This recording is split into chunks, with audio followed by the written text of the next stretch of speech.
They found me face down in a half-built parking lot in Knoxville, Tennessee, with $4,000 scattered around my body.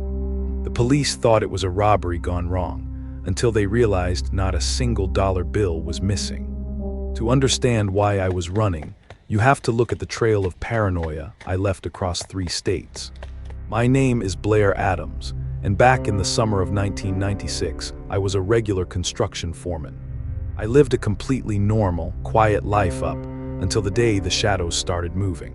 My mother, Sandra, was the only person who noticed the sudden shift in my breathing whenever the phone rang. I told her it was just stress from work, but I have never been a good liar. A few weeks before the end, I started carrying a heavy canvas bag filled with my entire life savings. Gold bars, thousands in cash, platinum coins. I kept it all under my bed like a man waiting for an invasion. Someone was tracking my exact routine, watching my apartment from a dark sedan parked across the street. I could feel their eyes cutting through my bedroom, blinds into the dead of night. On a Friday morning, I suddenly walked into my bank and emptied every single account I owned. I bought a ticket to Frankfurt, Germany, desperate to put an entire ocean between myself and the threat. But the border agents flagged my sudden travel, denying me entry onto the flight at the last second. I was completely trapped, with nowhere left to turn. I immediately rented a vehicle and drove south toward the American border, driving through a heavy storm. The rain slammed against the windshield, while my knuckles turned white on the steering wheel. I crossed into Washington State at almost 2 in the morning, constantly checking my rearview mirror. Every pair of headlights behind me felt like an active contract closing the distance. I didn't sleep for 36 hours, fueling my panic with black coffee at lonely highway diners. I abandoned the rental car at Seattle-Tacoma International Airport and bought a one-way ticket to Washington, D.C. Why D.C.? I didn't even know myself. I just needed a crowd to hide inside. When I landed, I rented another car, a white Nissan, and drove down Interstate 81 into Virginia. The paranoia wasn't just a voice anymore. It was a physical weight crushing my chest. I kept changing lanes, pulling off on dirt roads to see if the same dark sedan was following. It was close to midnight when the car began acting up near a small town called Bricky. No, it was later than that, closer to 1 in the morning because the sky was pitch black. I pulled into a local gas station, my breathing heavy and erratic as I killed the engine. A mechanic named Gerald was working late under the fluorescent lights of the garage. I stumbled out of the car, gripping my heavy bag of cash tightly to my ribs. "Someone has my keys," I said, my voice shaking violently as I looked at him. He looked at my hand, which was literally holding the car keys right in front of his face. "You're holding them, man," Gerald said with a slow, confused stare. I didn't even look down. I just backed away into the shadows of the parking lot. I knew the keys he meant weren't for the car. They were the keys to the locked room I was trying to escape. I abandoned the working Nissan right there at the station, walking down the dark highway into the night. I hitched a ride with a long-haul trucker, eventually making it into Knoxville, Tennessee.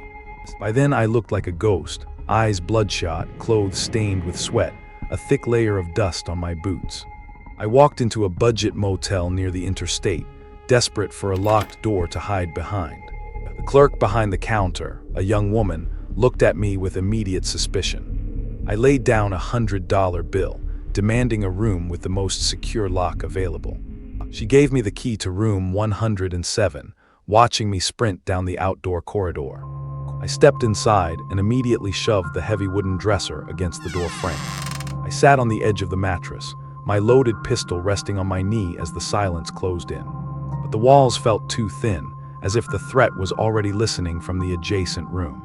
After only 20 minutes, I moved the dresser, opened the door, and walked back to the front desk. I handed the key back to the confused clerk, refusing to take a single dollar of my refund. "They know which room is mine," I told her before sprinting back out into the dark. I wandered into a nearby 24-hour truck stop, trying to lose myself in the low hum of diesel engines. A waitress served me a plate of food, but my throat felt completely tight, unable to swallow. I kept looking at the glass doors, watching every stranger who walked into the diner.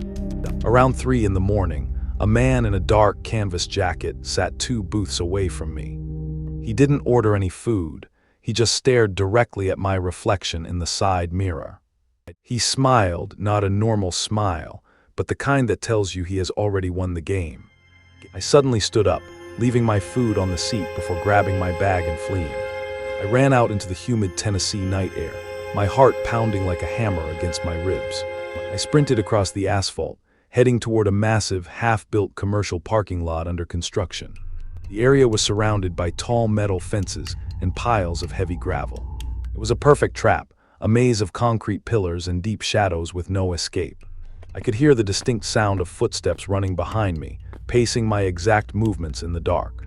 I ducked behind a massive concrete wall, holding my breath as the footsteps slowed down. A heavy silence swept across the construction site, broken only by the distant sound of a highway siren. Then a dark figure stepped around the corner of the wall, cutting off my only exit. I raised my hands to fight, my body trembling violently from absolute exhaustion. "Take the money," I managed to choke out into the dark. But the shadow didn't move toward the bag. It moved toward me with a cold, calculated precision. A sudden, violent blow struck my midsection, a force so massive it ruptured my internal organs instantly. I collapsed onto the gravel, gasping for air as the world began to spin out of control. There were no defensive wounds on my hands, no signs of a struggle on my torn clothing. It was a single, clinical strike meant to end my life without leaving a trace of the killer. The shadow stood over my body for a long moment, watching my breathing slow down to nothing. Then they reached into my canvas bag and pulled out the contents. They didn't take the gold, the cash, or the expensive jewelry I had carried across 3 states. Instead, they scattered the bills across the dirt around my head, a bizarre, ritualistic display. Thousands of dollars in American and Canadian currency lay floating in the morning wind. The killer walked away into the dawn, leaving the treasure entirely untouched in the gravel. When the construction crew arrived at 7, they found my body cold and stiff under the open sky. The Knoxville Police Department flooded the scene, flashing their red and blue lights against the concrete pillars. They found the scattered cash, the gold coins, and my car keys lying several yards away in the weeds. The autopsy revealed the cause of death was sepsis from a single, blunt force trauma to the abdomen. It was the exact type of injury caused by a professional martial arts strike or a specialized weapon. Detectives spent months tracing my frantic route from Seattle to Knoxville, looking for a motive.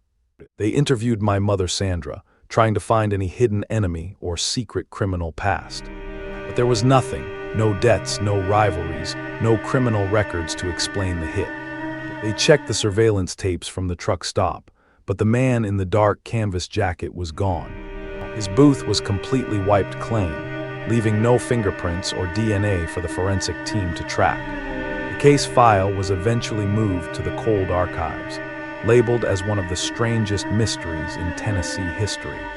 For 30 years, the files have gathered dust, while the questions remain entirely unanswered. Who was the man in the dark sedan who chased me across an entire continent? Why leave thousands of dollars floating around a corpse if the goal wasn't a robbery? Some people believe the paranoia was all in my head, a sudden psychological break from reality. But a delusion doesn't break your internal organs with a single professional strike in the dark.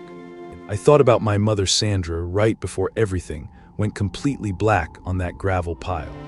Funny, of everything I lost, her voice was the only thing that showed up at the end. Today, the half-built parking lot is completely finished, covered in smooth asphalt and painted lines. Hundreds of cars park exactly where I spent my final, terrifying moments under the open sky. The drivers walk over my invisible outline every day, completely unaware of the blood beneath their tires. But if you stand there late at night when the city goes completely quiet, you can still hear it. The faint, chilling echo of running footsteps that never truly stopped chasing me into the dark. If this story stayed with you, please subscribe, hit like, share it with someone who needs to hear this. I'll see you soon.